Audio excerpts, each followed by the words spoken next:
दोस्तों, आज की कहानी को सुनकर आपको ये तो जरूर लगेगा कि कहानी के सभी पात्रों से कहीं ना कहीं चूक तो हुई है, लेकिन आपको अपने विवेक से ये सोचकर बताना है कि इस बिगड़े हुए रिश्ते में सबसे बड़ा गुनहगार है कौन। तो चलिए शुरू करते हैं। सोनम और रेखा बचपन के पक्के दोस्त थे, सगी बहनों से बढ़कर। एक साथ स्कूल गए और अब कॉलेज के सेकेंड ईयर में आ चुके हैं। इस दौरान सोनम कॉलेज के एक लड़के राहुल के संपर्क में आती है और पहले दोस्ती होती है, फिर प्यार और बाद में शादी करने का फैसला लेते हैं। सोनम राहुल को रेखा से मिलवाती है अपनी बचपन की दोस्त बताकर, और सोनम के इस रिश्ते से रेखा भी बहुत खुश थी। बहरहाल, क्योंकि रेखा सोनम की पक्की सहेली थी, तो सोनम अपने और राहुल के बीच में हुई एक एक बात रेखा को जरूर बताती थी।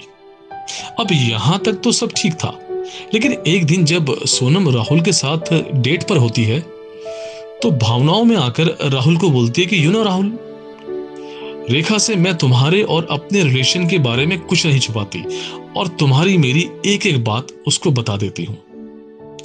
अब ये बात सुनकर राहुल को बहुत बुरा लगता है और वो बहुत बुरे तरीके से नाराज होकर सोनम को एक स्ट्रिक्ट वार्निंग देता है, और साथ में ये भी बोलता है कि अगर आज के बाद अपनी या मेरी पर्सनल लाइफ के बारे में रेखा हो या चाहे कोई और, किसी से भी डिस्कस नहीं करोगी, और अगर मुझे कहीं से भी कुछ सुनने में आ गया तो मैं इस रिलेशन को तोड़ दूंगा।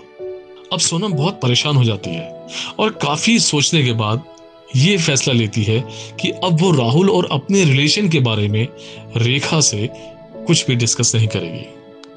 और कुछ समय बाद जब रेखा ये नोटिस करती है कि सोनम राहुल के बारे में कोई बात नहीं करती और हमेशा की तरह वो राहुल से डेट भी कर रही है, तो ये बात रेखा को चुभ जाती है और रेखा दोस्ती तोड़ देती है।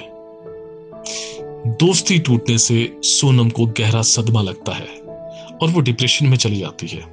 अब इस कहानी में लगता है कि तीनों कहीं ना कहीं दोषी हैं, लेकिन आपको ये बताना है कि इस कहानी में सबसे बड़ा गुनहगार है कौन, रेखा, सोनम या फिर राहुल।